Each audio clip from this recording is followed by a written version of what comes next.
Hi guys, it's Grandpa, and I'm reading The Lion, the Witch, and the Wardrobe again, and we're on chapter 10. And wasn't that exciting? Didn't Edmund get a shock when he went to the White Witch's palace and find all the statues? Everybody's frozen, and Mr. Tumnus is there. That's pretty bad. He realizes, I think, he's made a big mistake. Now, chapter 10, and this is a picture, right, the first. So it looks like the beavers, and they maybe have found some traveling stuff. Chapter 10. Now we must go back to Mr. and Mrs. Beaver and the three other children. As soon as Mr. Beaver said, "There's no time to lose," everyone began bundling themselves in coats, except for Mrs. Beaver, who started packing up sacks and laying them on the table and said, "Now, Mr. Beaver, just reach down that ham, and here's a packet of tea, and here's sugar and some matches, and if someone will get 2 or 3 loaves out of the crock over there in the corner." "What are you doing, Mrs. Beaver?" exclaimed Susan. "Packing a load for each of us, dearie," said Mrs. Beaver very coolly. "You didn't think we'd set out on a journey with nothing to eat, did you?" "But we haven't time," said Susan, buttoning the collar of her coat. "She may be here any minute." "That's what I say," chimed in Mr. Beaver. "Get along with you all," said his wife. "Think it over, Mr. Beaver. She can't be here for 1/4 of an hour at least." "But don't we want as big a start as we can possibly get," said Peter, "if we're to reach the stone table before her?" "You've got to remember that, Mrs. Beaver," said Susan. "As soon as she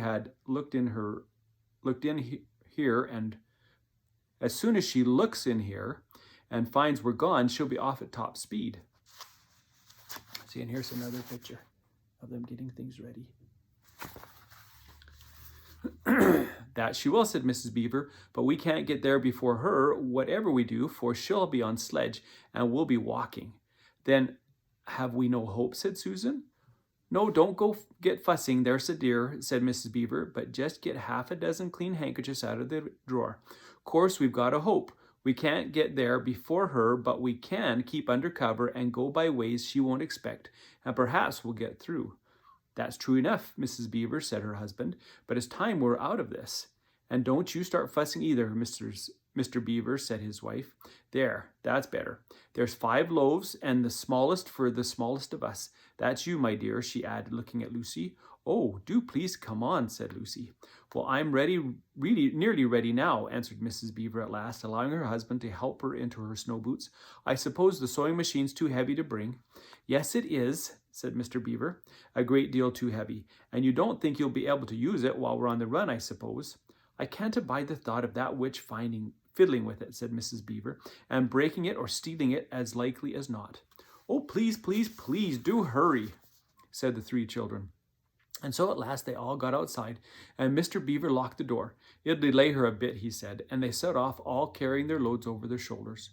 The snow had stopped and the moon had come out when they began their journey. They went in single file. First Mr. Beaver, then Lucy, then Peter, then Susan, and Mrs. Beaver last of all. Mr. Beaver led them across the dam and onto the right side of the river, and then along a very rough sort of path among the trees right down by the river bank, the sides of the valley shining in the moonlight, towering up far above them on either side. "Best keep down here as much as possible," he said. "She'll have to keep to the top, for you couldn't drive a sledge down here." It would have been a pretty enough scene to look at through a window from a comfortable armchair, and even as things were, Lucy enjoyed it at first. But as they went on walking and walking and walking, and as the sack she was carrying felt heavier and heavier, she began to wonder how she was going to keep up at all.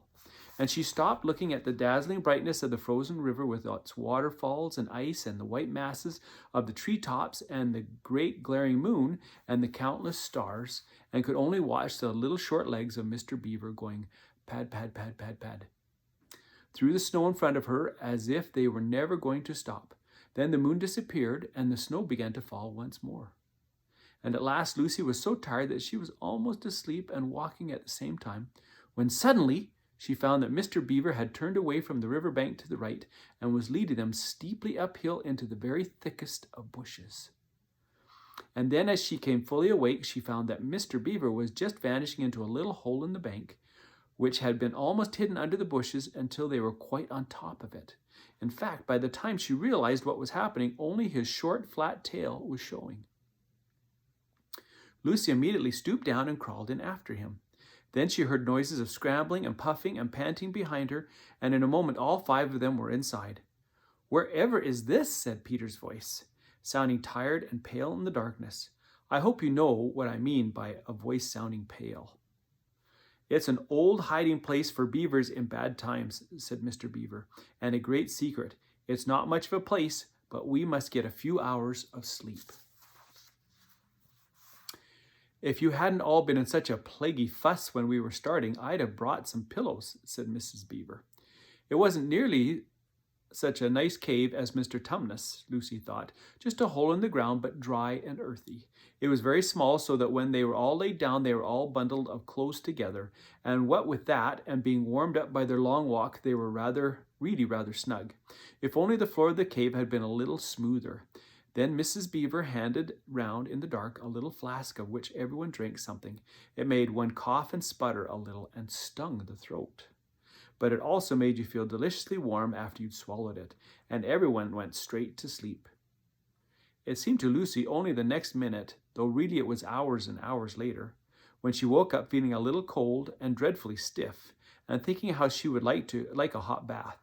Then she felt a set of long whiskers tickling her cheek and saw the cold daylight coming through the mouth of the cave. But immediately after that she was very wide awake. Indeed, so was everyone else. In fact, they were all sitting up with their mouths and their eyes wide open, listening to a sound, which was the very sound they'd all been thinking of, and sometimes imagining they heard. During their walk last night, it was the sound of jingling bells. Mr. Beaver was out of the cave like a flash the moment he heard it. Perhaps you think, as Lucy thought for a moment, that this was the very silly thing to do, but it was really a very sensible one. He knew he could scramble to the top of the bank among the bushes and brambles without being seen, and he wanted above all things to see which way the witch's sledge went. A sledge, do you know whether you guys know what a sledge is? A sledge is like a sleigh. The others all sat in the cave waiting and wondering. They waited nearly 5 minutes. Then they heard something that frightened them very, very much. They heard voices. "Oh," thought Lucy, "he's been seen. She's caught him." Great was their surprise when a little later they heard Mr. Beaver's voice calling to them from just outside the cave. "It's all right," he was shouting. "Come out. Mrs. Beaver, come out. Sons and daughters of Adam, it's all right. It isn't her." This was bad grammar, of course, but that is how beavers talk when they are excited. I mean, in Narnia, in our world, they usually don't talk at all. So Mrs. Beaver and the children came bundling out of the cave, all blinking in the daylight and with the earth all over them and looking very frowsy and unbrushed and uncombed and with sleep in their eyes. I'm not familiar with that word, frowsy. "Come on," cried Mr. Beaver, who was almost dancing with delight. "Come and see. This is a nasty knock for the witch. It looks as if her power is already crumbling." "What do you mean, Mr. Beaver?" panted Peter as they all scrambled up the steep bank of the valley together. "Didn't I tell you," answered Mr. Beaver, "that she'd made it always winter and never Christmas? Didn't I tell you? Well, just come and see." And then they were all at the top and did see. It was a sledge, and it was reindeer with bells on their harness. But they were far bigger than the witch's reindeer, and they were not white but brown. And on the sledge sat a person whom everyone knew the moment they set eyes on him. He was a huge man with a bright red robe, dressed bright as holly berries, with a hood that had fur inside of it, and a great white beard that fell like a foamy waterfall over his chest. Everyone knew him because, though you see people of his sort only in Narnia, you see pictures of them and hear them talked about even in our world. Who do you think it is? I know who it is. Who do you think it is? The world on this side of the wardrobe door, but when you really see them in Narnia, it is rather different. Some of the pictures of Father Christmas, or Santa Claus, in our world make him look funny and jolly.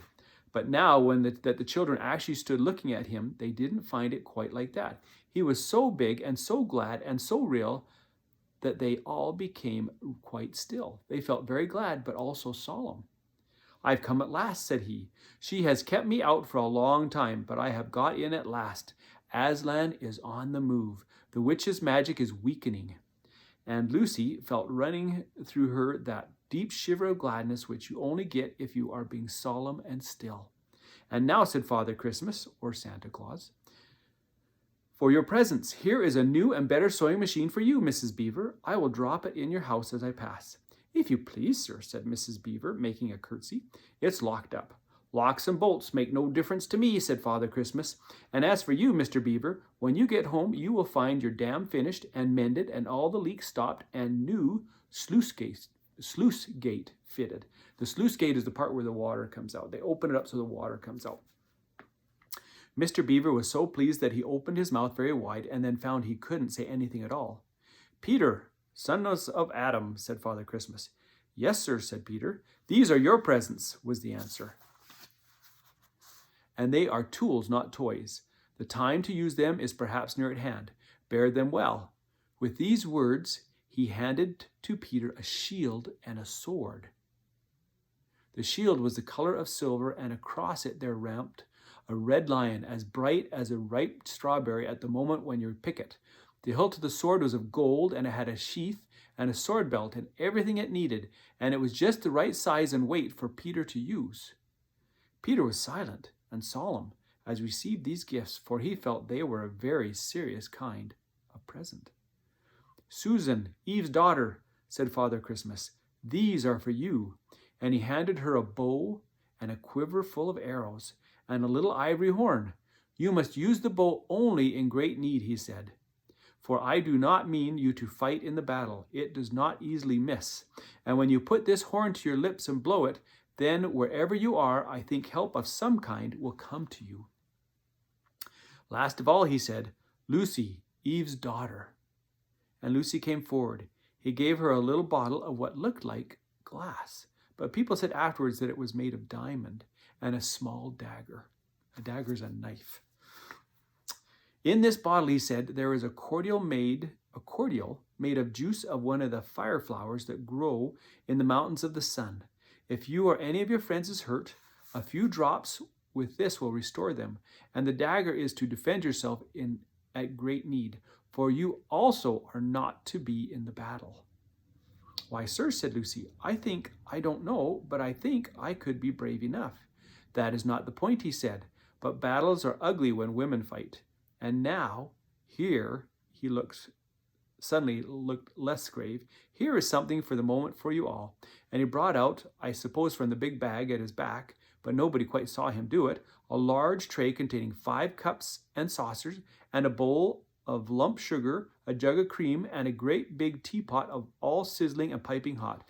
Then he cried out, "Merry Christmas! Long live the true King!" and cracked his whip, and he and the reindeer and the sledge all were out of sight before anyone realized that they had started. Peter had just drawn his sword out of his sheath and was showing it to Mr. Beaver when Mrs. Beaver said, now then, don't stand talking there till the tea gets cold. Just like men. Come and help to carry the tray down, and we'll have breakfast. What a mercy I thought of bringing the bread knife." So down the steep bank they went, and back to the cave, and Mr. Beaver cut some of the bread and ham into sandwiches, and Mrs. Beaver poured out the tea, and everyone enjoyed themselves. But long before they had finished enjoying themselves, Mr. Beaver said, "Time to be moving on. Time to go." Now, the next chapter is chapter 11. Aslan is near. And there's a picture right there.